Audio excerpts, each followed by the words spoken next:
yo dejo la palabra a María Fuentes, quien va a ser nuestra moderadora en este conversatorio. María, bienvenida. Muchas gracias, Fernanda.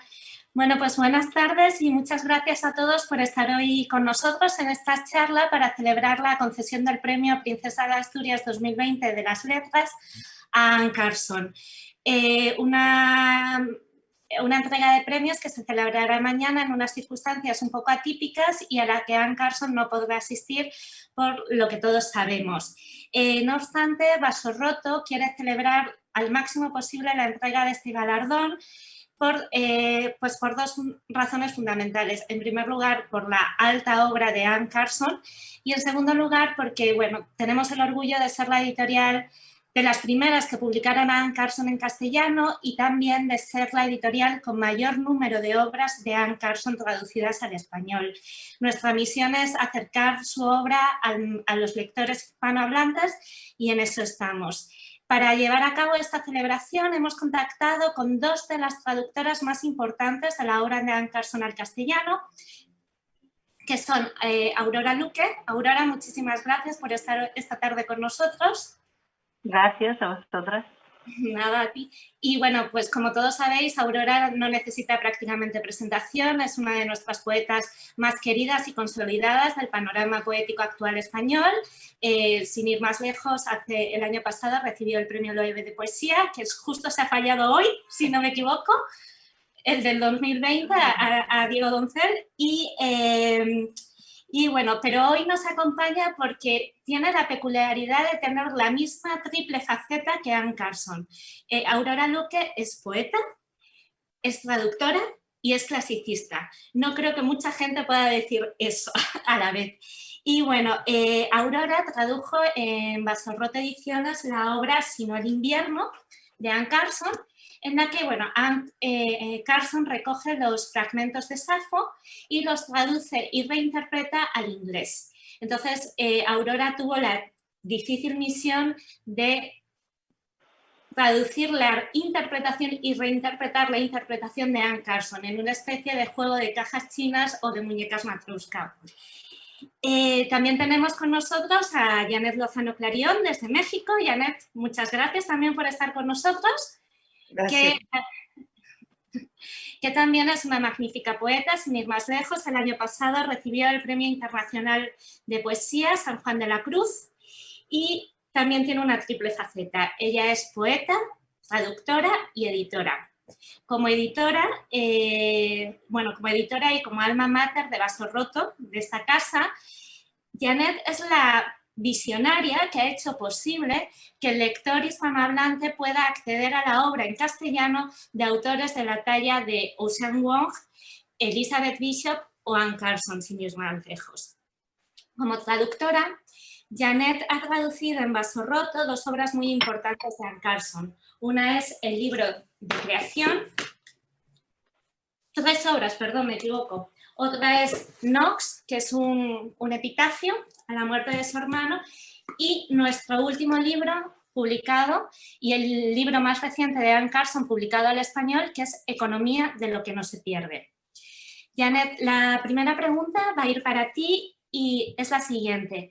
Sé que desde que empezaste a trabajar la obra de Anne Carson con Harold Bloom para incluirla en el libro La Escuela de Wallace Stevens, ha habido un poema que te ha rondado siempre y que te ha influido mucho, un poema de creación. ¿Podrías compartirnoslo, por favor? Sí.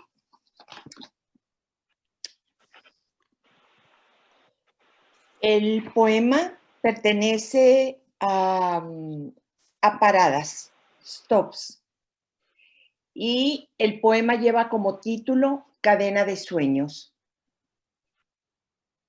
¿Quién puede dormir cuando ella, a cientos de millas, oigo ese vasto aliento avivar sus cubiertas agitadas? Cicatriz tras cicatriz los eslabones cascabelean una vez. Navegamos, madre, en un océano sin barcos. Piedad por nosotras, piedad por el océano, navegamos. Qué maravilla de poema. Janet, ¿nos podrías contar un poquito de la influencia que ha tenido este poema para ti? ¿Por qué lo destacas, sobre todo?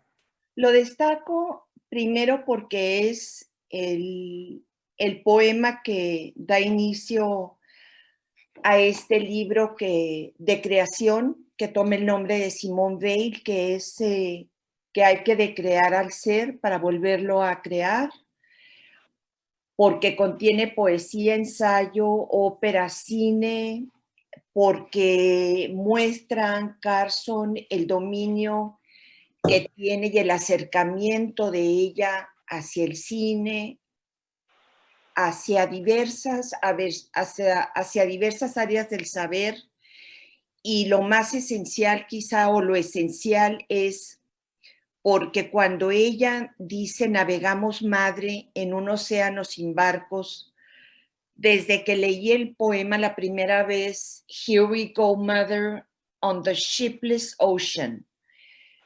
Entonces, cuando la madre ha sido universal para todas las culturas. La madre está presente en las diversas religiones. Incluso Harold Bloom escribió un libro en el cual habla de que Yahvé puede haber sido mujer.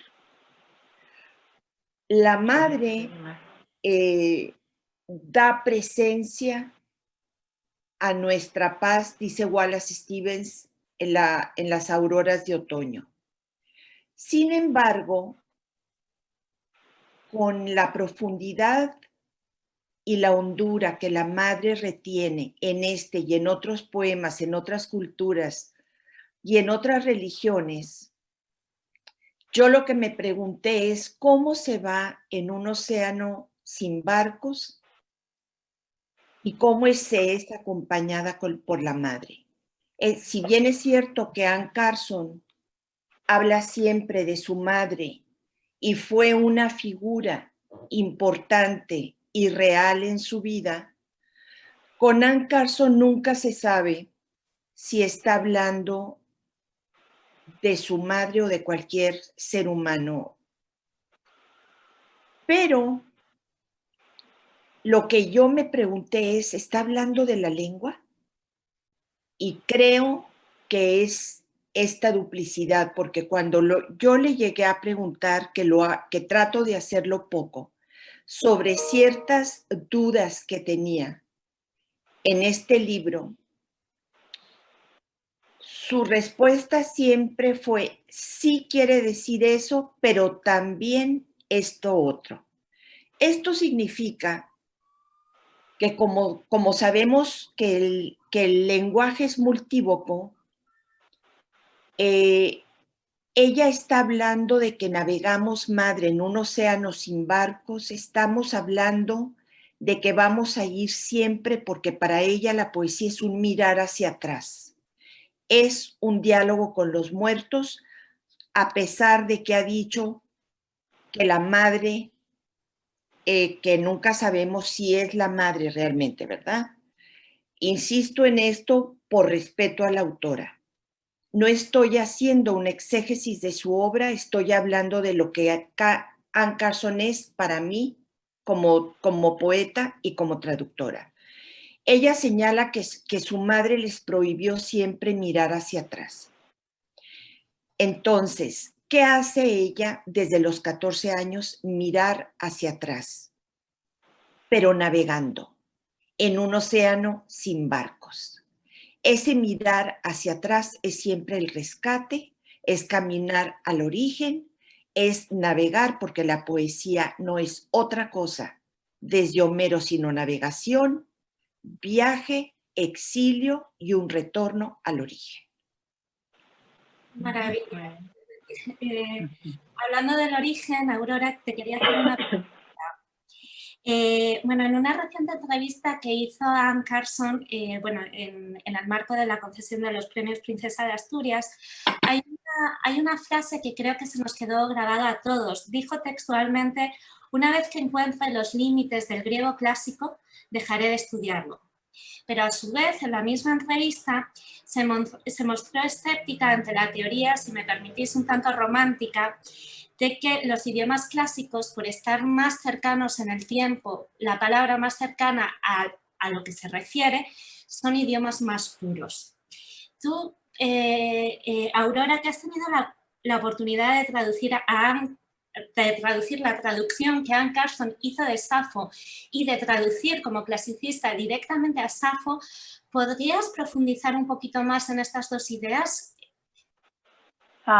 Sí, me llama la atención que cuando Carson dice que se confiesa escéptica ante la pureza mayor de los idiomas clásicos, me parece que niega esa idea. Habría que recordar que en cierta medida se está contradiciendo, ¿no? Porque hay otras declaraciones igualmente impactantes, como aquella en la que dijo: el griego es un idioma diferente, un idioma mejor. Es como si alguien te pusiera en las manos una lengua que solo tuviera una hora de vida, un ser vivo todavía cubierto de rocío. Es como si no tuviera dudas sobre esa pureza. No tiene sentido cuestionarla cuando se ha escrito esta bellísima definición, pero bueno, los poetas desde luego tienen todo el derecho del mundo a contradecirse, y son hermosas contradicciones. En lo de la lengua materna se me estaba ocurriendo que, y en lo que ha dicho Janet de la poesía, como ese mirar hacia atrás, que parece una desobediencia, ¿no?, a su madre real y que practica Carson. Yo creo que también el griego clásico es una suerte de lengua madre para Carson, ¿no? El griego es una lengua, si no madre, una lengua abuela, una lengua antepasada, una lengua ancestral, ¿no? También ha dicho ella que cuando viajas por las palabras griegas tienes la impresión de estar entre las raíces de los significados, no arriba en la copa del árbol. Lo que está claro es que más que la pureza, en esa última declaración sobre todo, más que la pureza de la lengua, lo que le interesa a Carson es su amplitud, es la anchura, el saber que es ilimitada, porque si no ya se habría cansado, y que no se ha cansado está clarísimo porque sigue revisando mitos, sigue revisando autores griegos, sigue repensando el corpus de la poesía griega. Hay una cosa que dice en Knox, lo dice sobre Heródoto, pero sirve para la idea que tiene Carson del griego. Lo tengo por aquí buscado porque es una manera de acercarnos a cómo Carson entiende esa lengua madre de alguna manera, o comadre, podríamos decir, ¿no?, que comparte la maternidad con la lengua propia. Y aquí lo personaliza en Heródoto, pero podría estar hablando de todos los escritores griegos, de todos sus poetas. Heródoto es un historiador que te forma en su lectura, es decir, el griego forma en la lectura a Carson y nos forma a quienes nos acercamos a la poesía griega. Es un proceso que consiste en indagar, recolectar, dudar, anhelar, probar, culpar y todo lo anterior, de pie y asombrados ante todas las cosas extrañas que el ser humano puede hacer. Carson está hablando de Heródoto, pero podría estar hablando casi de todos los poetas griegos, de Homero, de todos los que llama, además, de Sícoro, de Simónides, de Safo, de toda la poesía griega. Implica ese racimo de preguntas que ella sobreentiende o descubre en la lectura de Heródoto.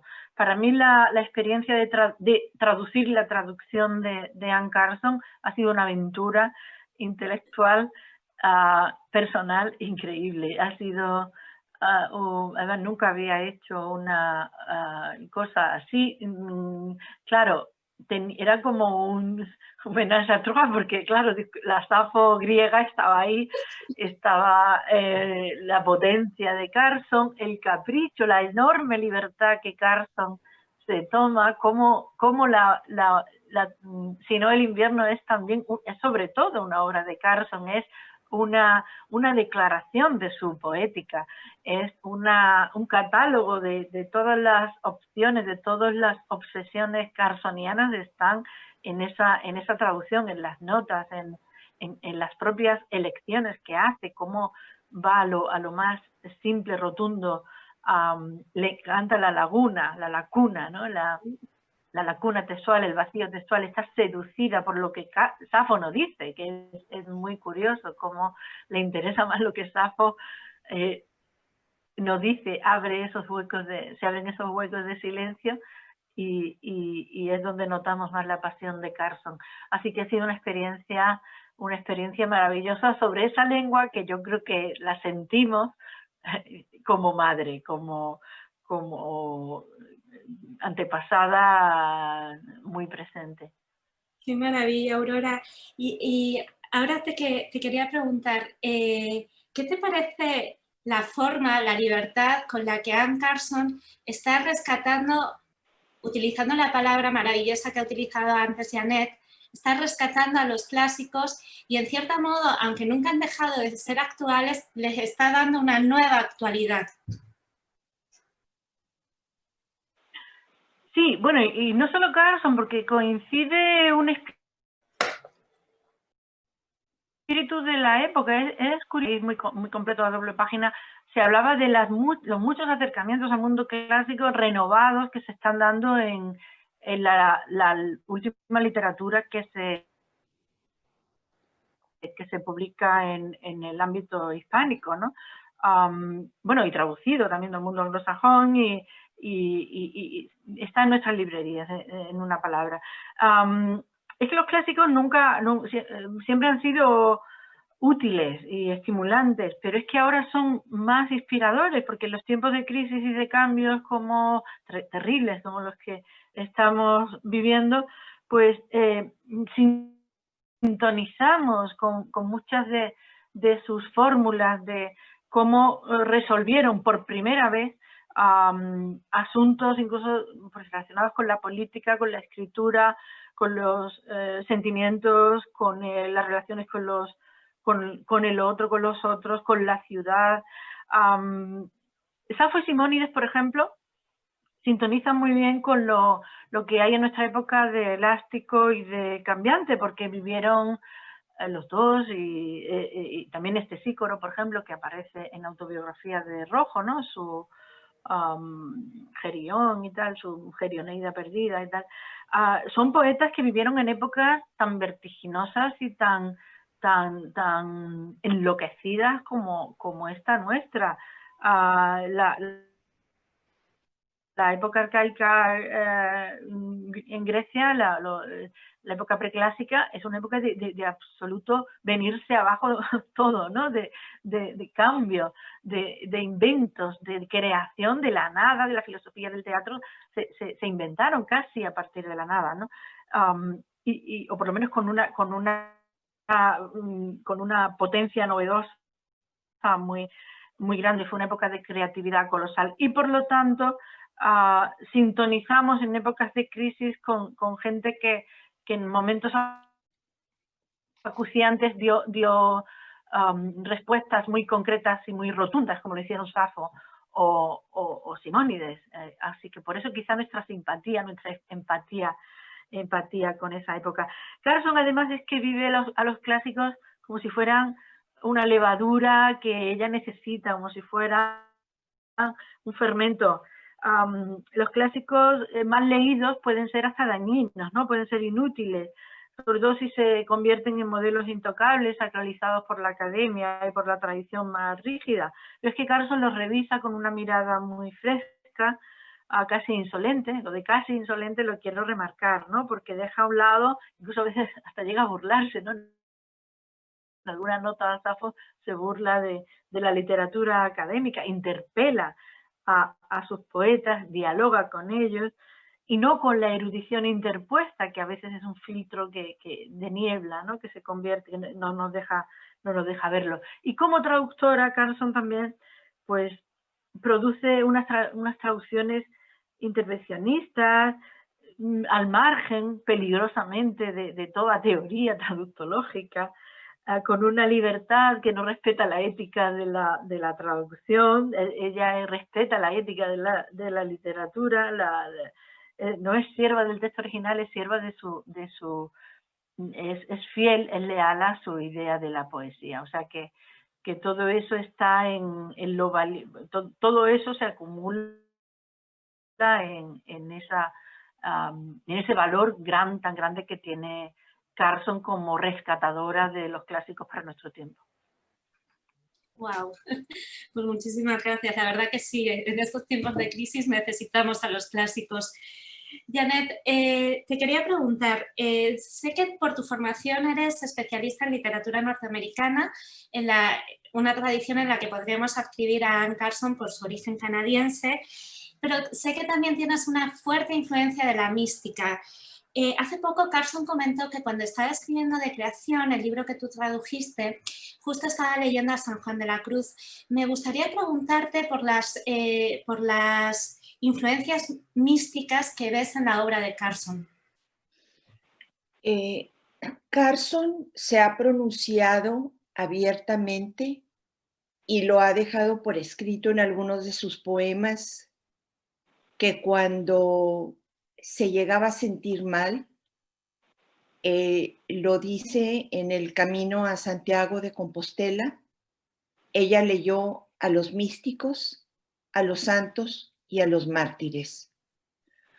Anne Carson, cuando hablo de hace 20 años, cuando ella escribía correos electrónicos, ponía el día del santo. Sí. Ahí estamos hablando de una fragilidad suprema. Estamos hablando de un ser humano con una necesidad de sostenerse de algo en la existencia. Y cada quien es libre en la vida de sostenerse de aquello en lo que encuentre una validez poética y ética sobre todo. En De Creación yo le pregunté una de mis preguntas, porque vi varias veces Oscura Golondrina,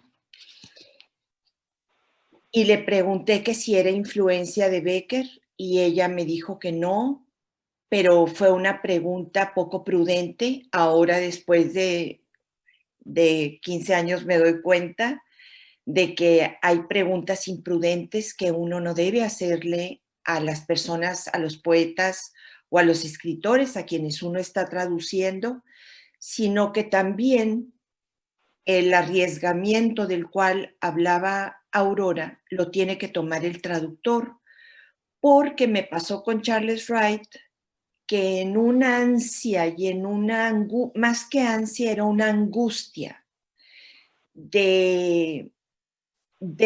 por desconocer algunas de las expresiones, porque yo puedo hablar bien el inglés, yo me formé 6 años en Estados Unidos, pero eso no quiere decir que mi lenguaje que yo aprendí se acerque o se aproxime al lenguaje literario y a las expresiones de una cultura como es la norteamericana.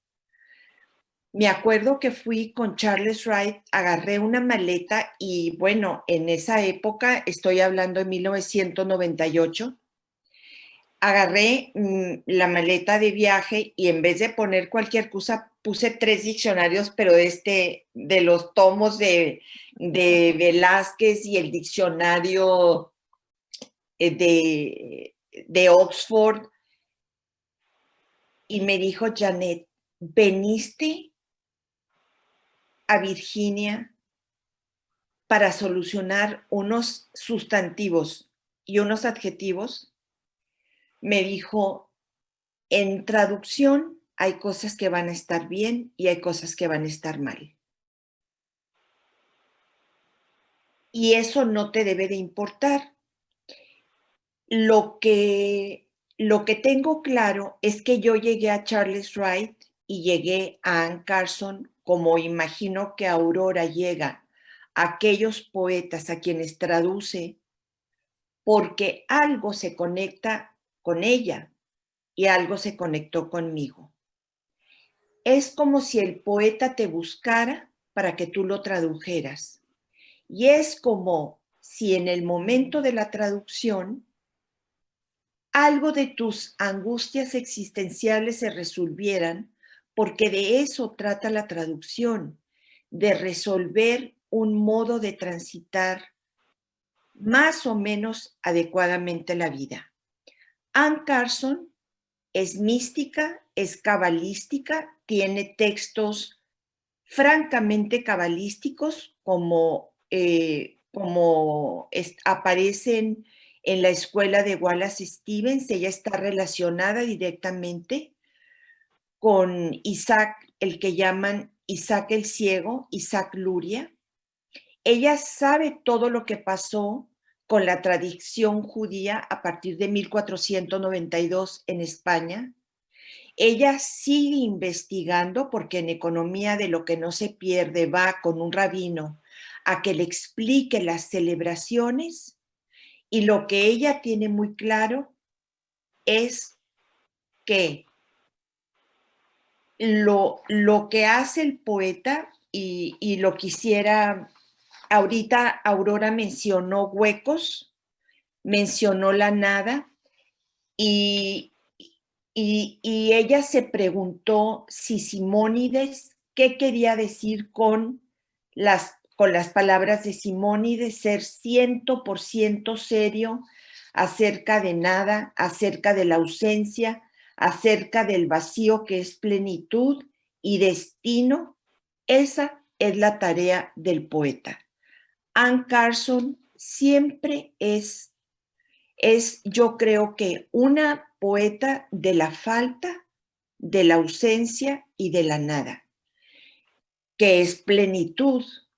Ella es una poeta del despojo, es una poeta que hace el camino de Santiago para tratar no solo de entender la sed metafórica y el hambre metafórica, sino para entender su propia sed, que como dijo Soren Kierkegaard, la sed solo se colma con más sed. De allí le viene ese misticismo y esa necesidad de ver la poesía como un acto sagrado, no en el sentido religioso, sino por la forma en que se propicia la belleza por el sacrificio. De allí, ahí es donde yo veo su misticismo. Muchísimas gracias, Janet. Aurora, ¿tú has encontrado también alguna influencia que te ha dejado el misticismo en la obra de Anne Carson?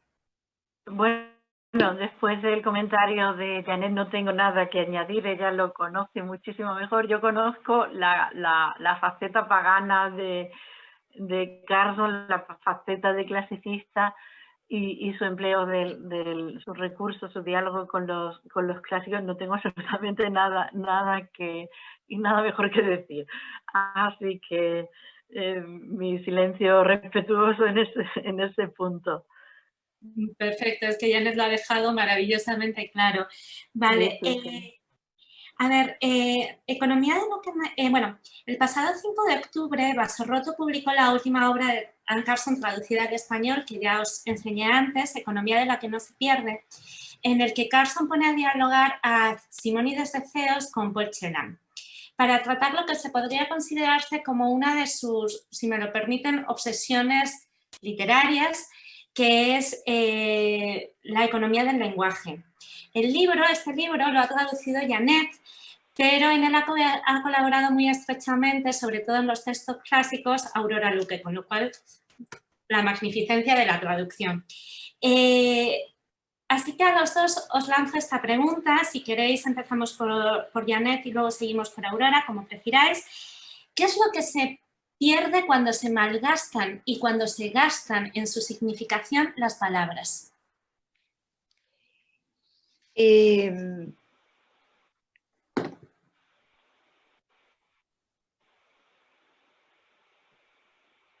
Anne Carson analiza la economía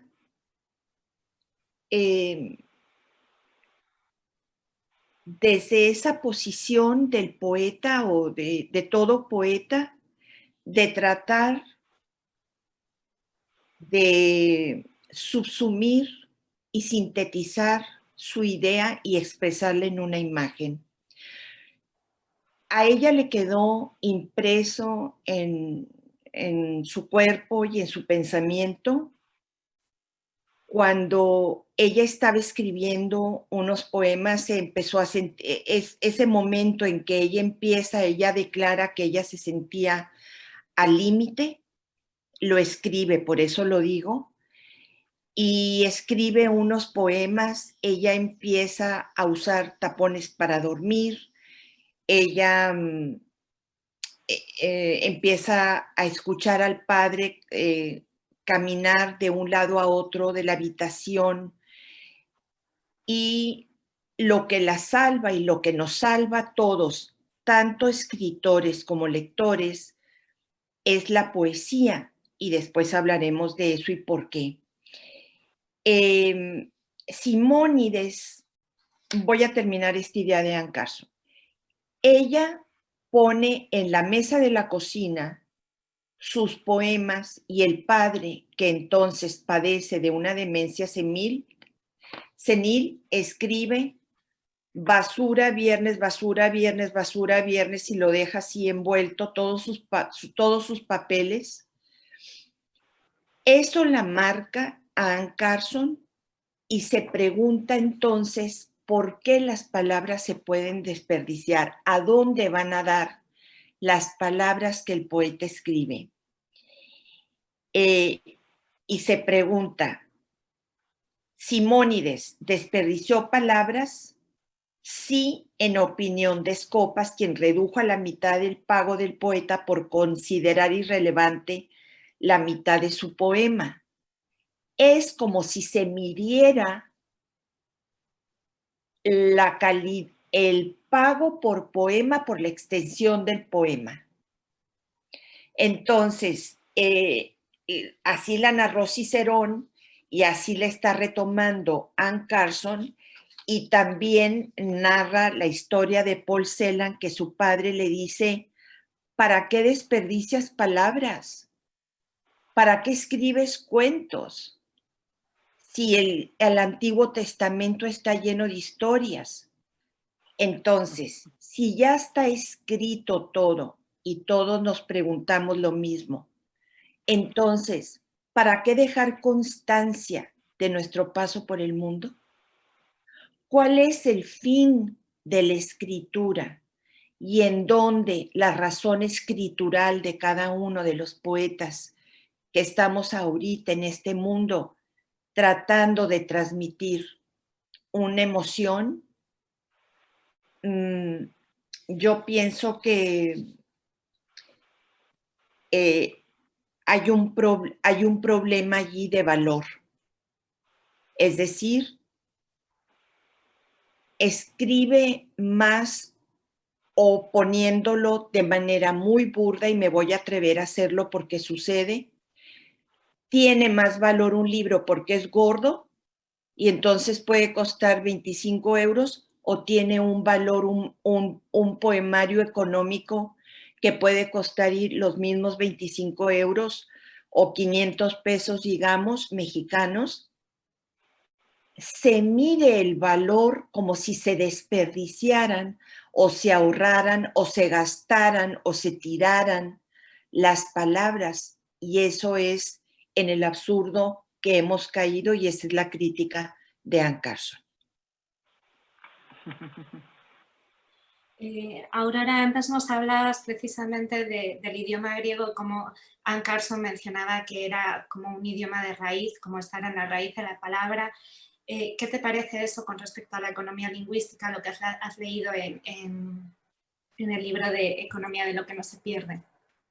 Bueno, en primer lugar me llamó mucho la atención que se recurriera a Simónides, que Carson recurriera a Simónides de Zeus, que no es un poeta de los más populares, ¿no? De los más queridos entre los lectores de poesía griega arcaica. Siempre se prefiere el fervor de Arquíloco o la nobleza de Píndaro. Entonces, que se recurriera a Simónides me llamó la atención. Simónides, además, es que surge en un momento en el que se abandona un modo mucho más romántico de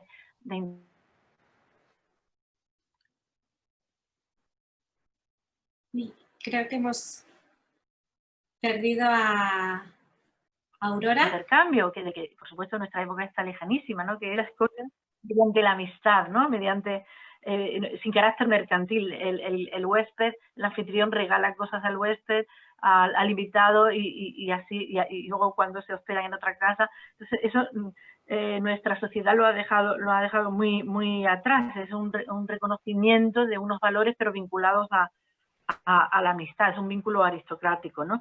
Entonces, Simónides llega en el momento en que el dinero, la invención de la moneda y el dinero lo trastoca todo. Además, se le mira con cierta hostilidad porque fue el primero en calcular el precio de sus obras, se le llamaba Quimbix, tacaño, y que se decía que la avaricia, la anheleucería era su mayor virtud, ¿no? Pero es verdad que el poeta lo que tiene es una...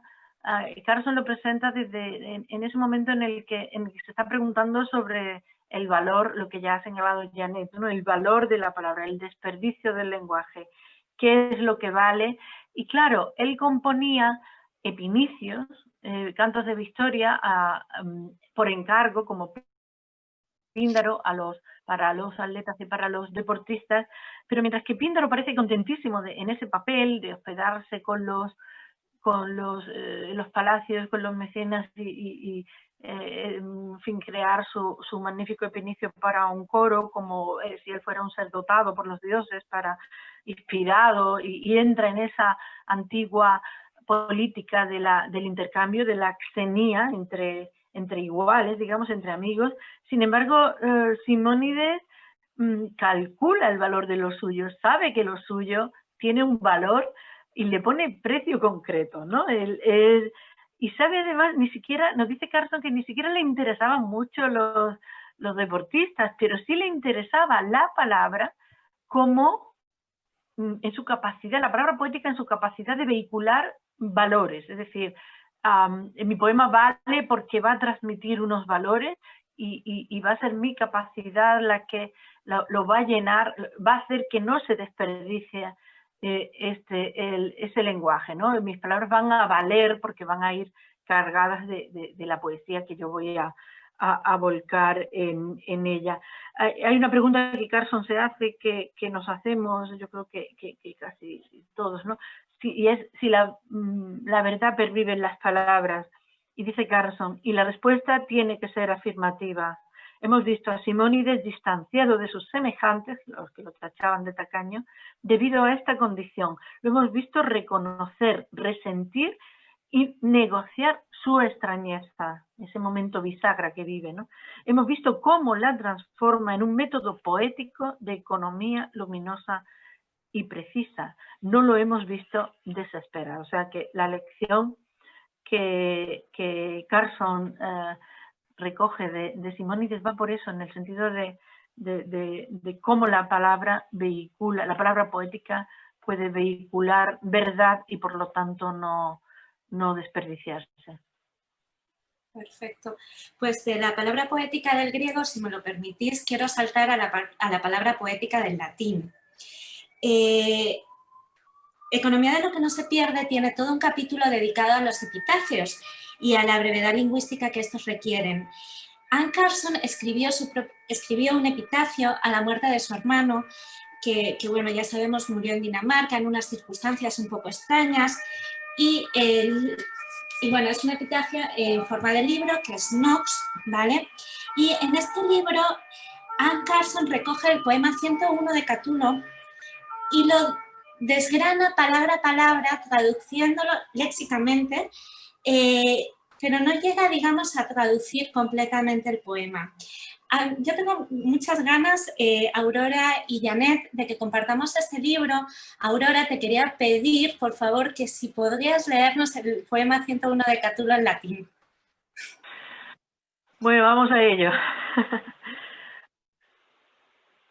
Catulo además es uno de mis poetas esenciales, es que coincido también en eso con en los amores, ¿no? de Carson, porque además en México lo tengo.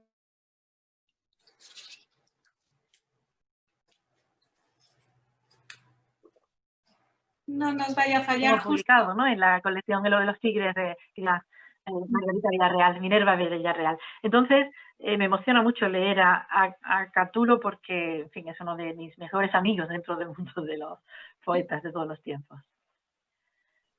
Multas pergentes et multa per aequora vectus advenio as miseras frater ad inferias ut te prostremo donaren munere mortis et mutam nequiquam aloquerer cinerem. Quando quidem fortuna mi te abstulit ipsum, eu miser indigne frater adempte mi. Nunc tamen interea aec, prisco quae more parentum, tradita sum tristi munere ad inferia. Accipe fraternum multum mananti affletu, atque in perpetuum frater aue atque vale. Bueno, qué maravilla poderlo escuchar en su versión original.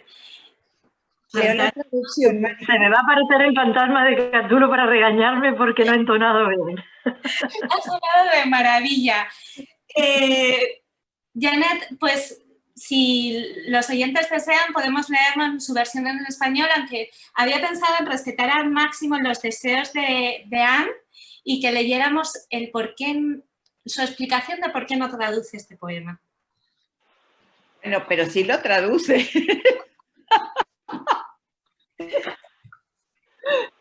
El poema de Anne, bueno, mi versión de Anne Carson es: muchas naciones y muchos mares atravesé, hermano, para venir a estas míseras exequias tuyas y así ofrendarte de la muerte el último tributo. En vano, ¿por qué? A tu muda ceniza me dirijo. Ay, me encanta a tu muda ceniza, ¿eh? Así dice el latín, Aurora. Sí, mutan cinerem, muda, directamente. Okay. A tu muda ceniza me dirijo. Ay, ¿qué de mí te ha arrancado la fortuna? Ay, mísero, indigno hermano, indignamente arrebatado, y además la antigua ausencia de nuestros padres heredada, como ofrenda triste a tus exequias confiero, acéptala, que en torrentes lágrimas fraternas fluyen. Tuya sea por siempre la eternidad, ave, adiós, hermano. Catulo, poema 101. Qué maravilla, qué muy bien. Sí.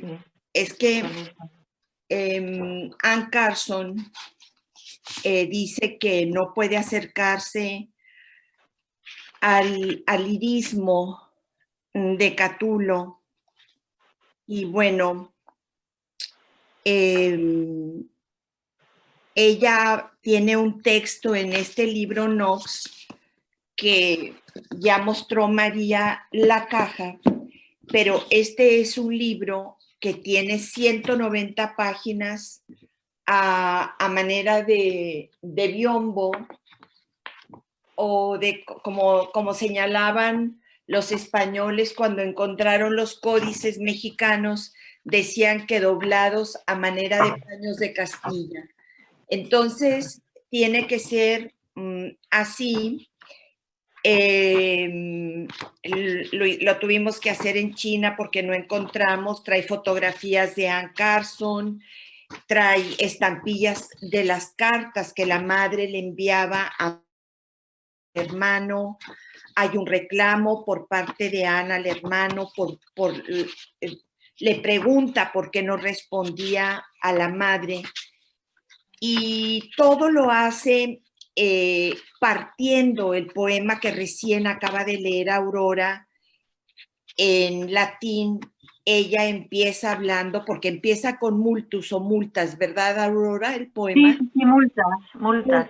Entonces ella toma multas, multus, multum, y pone todas las acepciones del vocablo, y así el libro está dividido en partículas que ella va descifrando para poderte explicar a ti, lector, el trabajo como traductora que hizo y justificar que a pesar de que ha hecho todo este trabajo de investigación de cada una de las partículas, no puede alcanzar. Dice, quiero explicar el poema de Catulo 101. Catulo escribió el poema 101 y lo dedicó a su hermano que murió en la Tróade. Nada se sabe del hermano salvo su muerte. Catulo parece haber viajado desde Verona hasta Asia Menor para visitar el sepulcro. Tal vez recitara la elegía allí. Me fascinó este poema desde que lo leí por primera vez en clase de latín durante mis años de bachillerato y he intentado traducirlo varias veces. Nada en inglés logra transmitir la apasionada y lenta superficie de una elegía romana.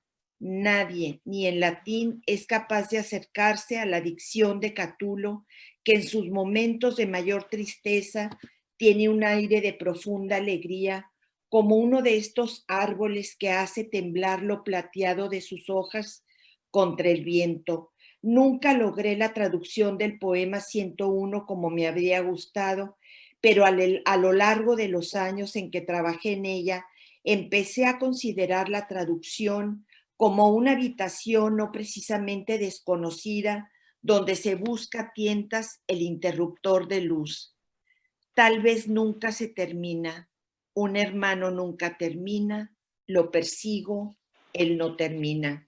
Y yo agregaría, la traducción tampoco se termina.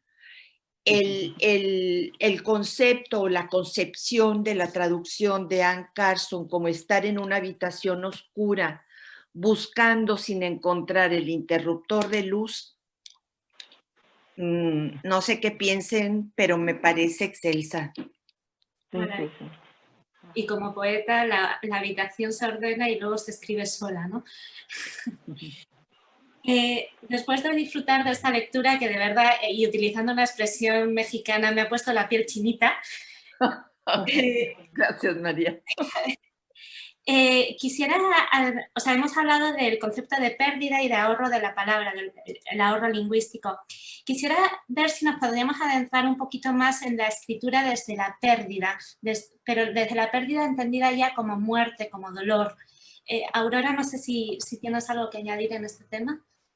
Bueno, yo la verdad es que escuchando a Janet ya creo que ella ha anticipado cómo enfoca a Carson en este libro, especialmente ese tema de la pérdida y del dolor.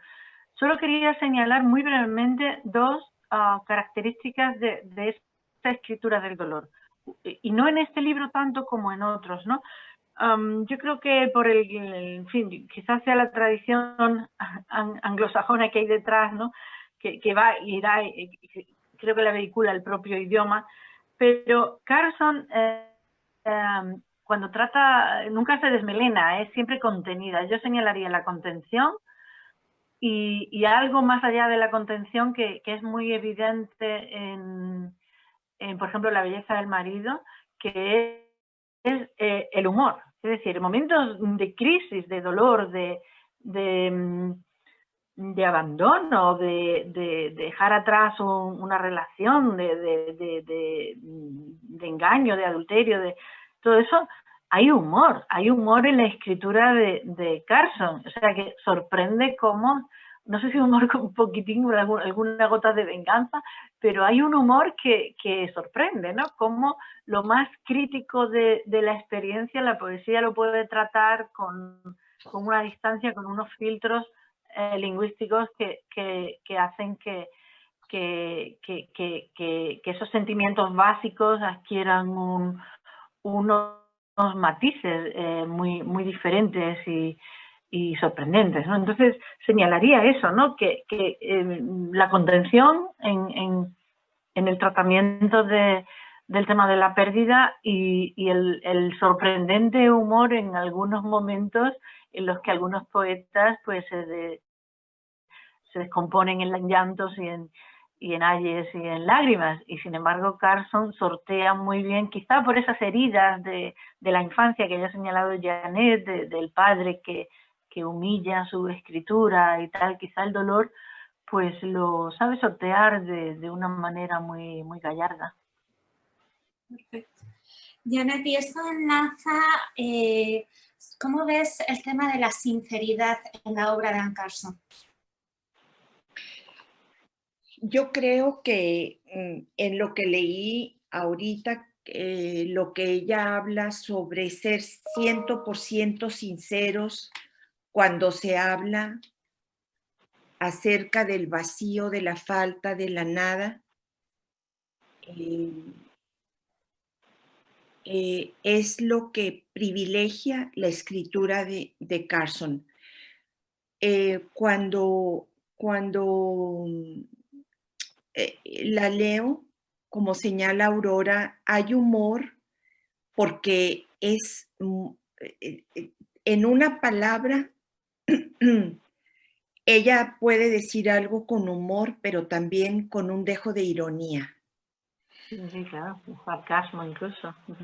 Claro, entonces, en inglés las mayúsculas se llaman capital letters y yo acabo de caer en cuenta de que ella no usa capital letters. Ella en Economía de lo que no se pierde está aludiendo a Marx, ha leído a Marx, entonces cuando habla de algo, sabe de lo que está hablando y queda asentado que tiene claro que hay que decir sí al dolor, hay que decir sí a la elección y hay que decir sí al destino, como lo dijo Nietzsche. Carson nos ha mostrado que esas relaciones amorosas de las que habla Aurora, yo verdaderamente quiero comentar que me llegué a preguntar, tanto en La belleza del marido como en El camino a Santiago, si no estaba hablando de Abelardo y de Eloísa. Es ella tan creativa en su escritura que puede tomar a otro personaje, apropiárselo, hacer de la historia como de Tristán e Isolda algo tan suyo que verdaderamente sufres con ella. Es esa catarsis que ella la sabe interpretar también por su manejo del dolor, de hecho, en la tragedia griega. De hecho, su libro de sus traducciones de Eurípides, su traducción al inglés, platicamos de ello, Aurora, el otro día por teléfono, se llama Grief Lessons, lecciones sobre el dolor. Y eso a mí me parece hermoso, ¿verdad, Aurora, que lo hablamos? Sí. Las vacantes se la traduce y sí. Ajá. Pues si os parece, podríamos empezar con el turno de preguntas. No sé si alguien que nos esté escuchando quiere hacer alguna pregunta. Ahora es el momento.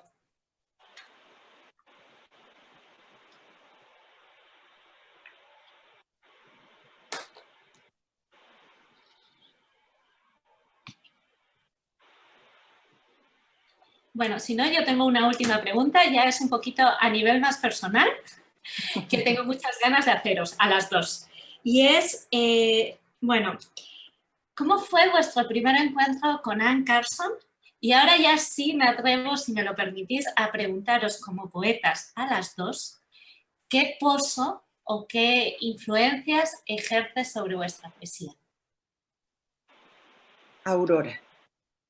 Bueno, pues comencé leyendo el ensayo sobre Eros, dulce y amargo, ¿no? La poética de Eros, en esa primera traducción que se hizo, que ahora creo que se ha vuelto a editar. Bueno, fue mi primera lectura. Y claro, fue un deslumbramiento total. Yo creo que después siguió de creación. Y luego he ido a otros libros publicados antes y luego el honor y el placer de traducir su traducción de Safo. Me sorprende sobre todo en ella, o sea, la lección es la de la extrema libertad, esa libertad casi insolente, esa libertad ante los géneros, cuando traduce, cuando escribe, no le importa que un libro se presente como en fin, como una colección como de creación, ¿no? Hay una ópera, hay un libreto de ópera, hay un ensayo, hay poemas con unas estructuras además gráficas que son...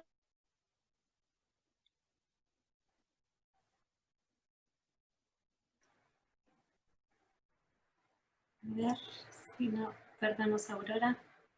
Es poesía visual, en fin, es un guión libre y personal que eso me parece su mayor lección. Carson hace lo que quiere y lo que le apetece y lo que le da la gana, y eso me parece maravilloso, no lo hace para caer bien a nadie,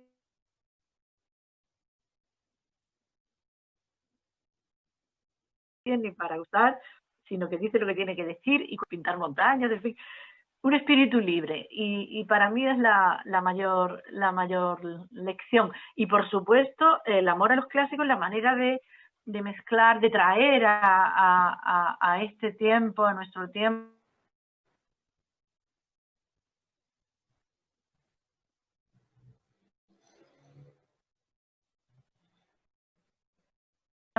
de traerse a Safo, de traer de dialogar,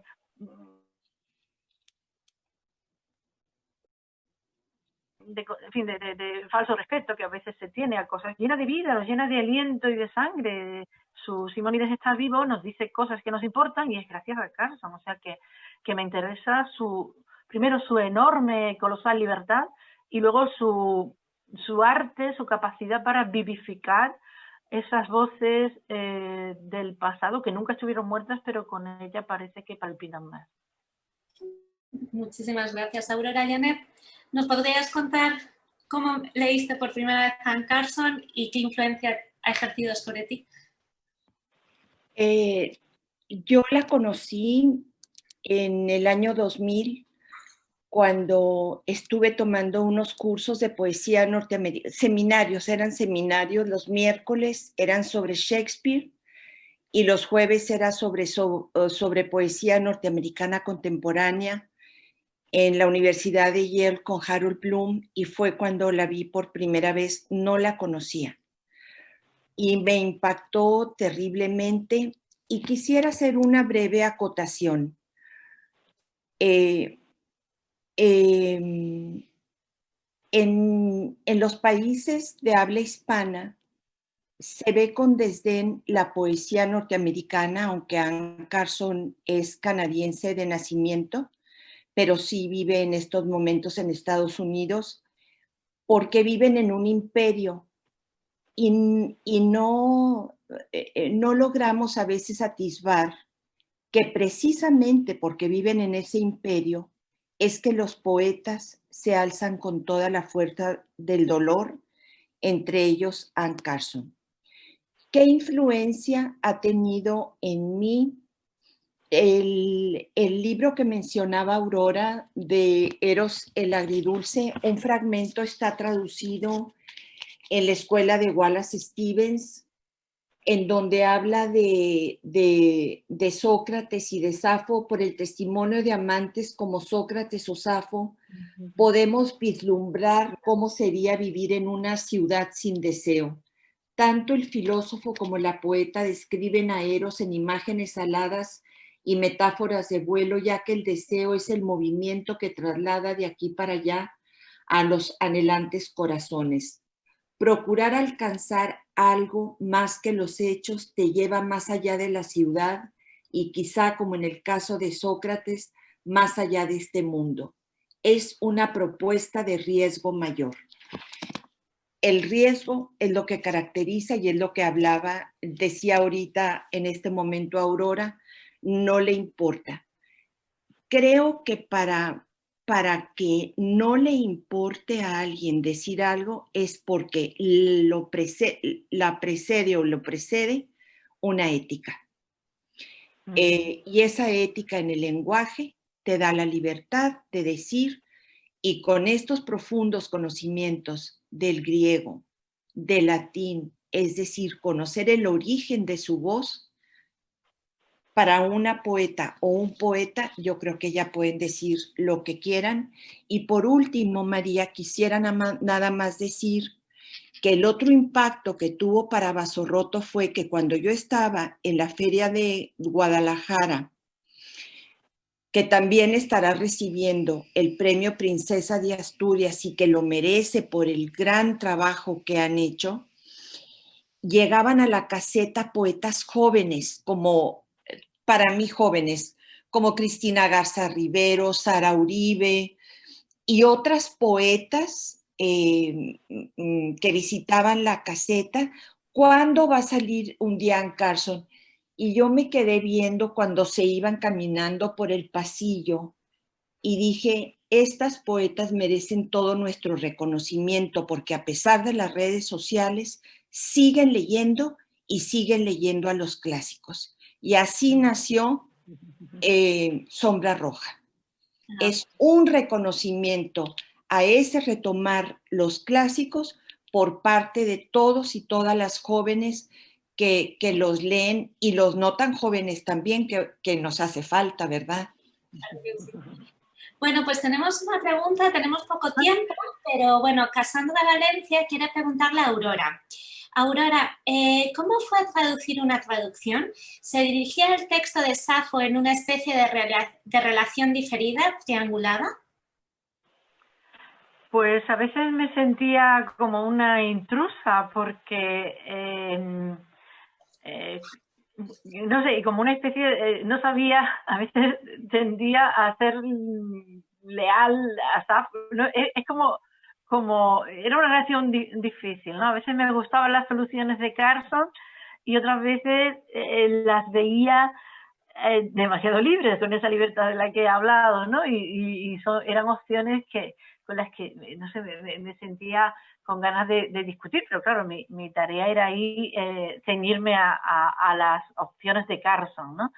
Así que fue una relación muy especial. Claro, por otro lado, el conocer el texto griego hace que también entiendas las ambigüedades del inglés, hay menos matices de género y de número, no sé, los adjetivos, los pronombres, a veces el griego matiza más las diferencias pues claro, también obligaba a concretar, ¿no? El inglés quedaba más ambiguo, pero había que concretar y que elegir en la opción final, ¿no? Y para eso el griego clásico sí que ayudaba, no se podía traicionar, además está presente en la edición trilingüe.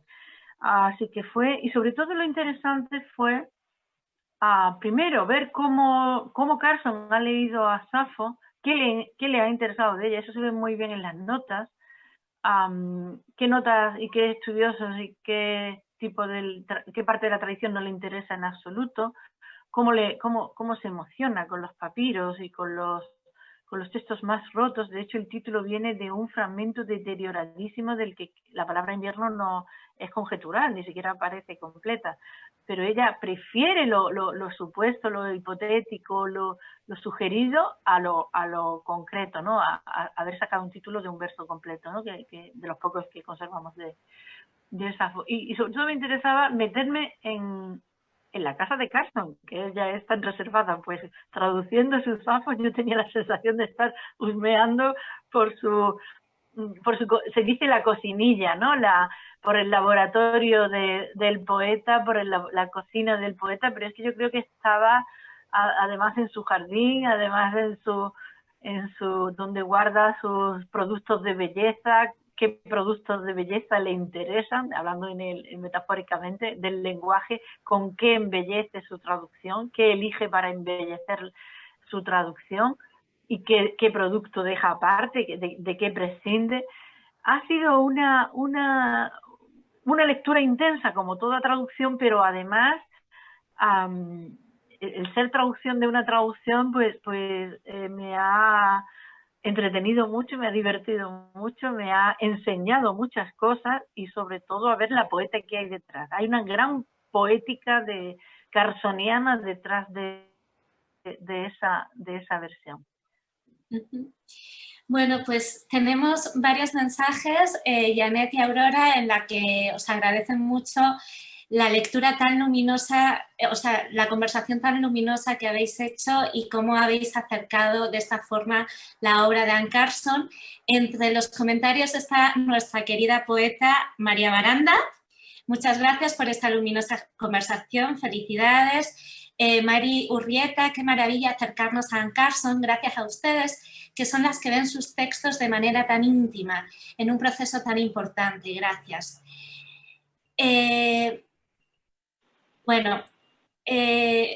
Cassandra Valencia, Pepa Álvarez dice, estoy de acuerdo, magníficas ediciones en todos los aspectos, gracias por este interesante encuentro. Y Cassandra Valencia, cuando leía la relación me hizo recordar el fragmento 31. Muchas gracias por tu respuesta, Aurora. Cassandra es quien te hizo la pregunta, el resultado fue genial.